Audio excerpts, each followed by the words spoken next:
Hello guys, what's up? Welcome back to my channel. In today's video, I'm going to show you how to add page number in Google Docs.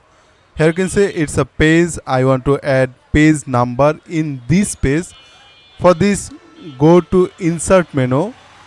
Here you can see multiple option.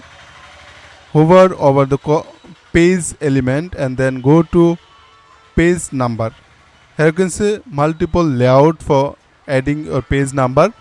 And also here you can see more option for adding page number. I want to click on here, and now you can add your page number in header or footer, and also you can check mark for show on the first page, and you can also change your position, or you can also change your start at 1, 2 or 3.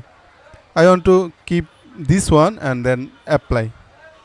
Now here you can see page number, and if you get second page you can also see the second number.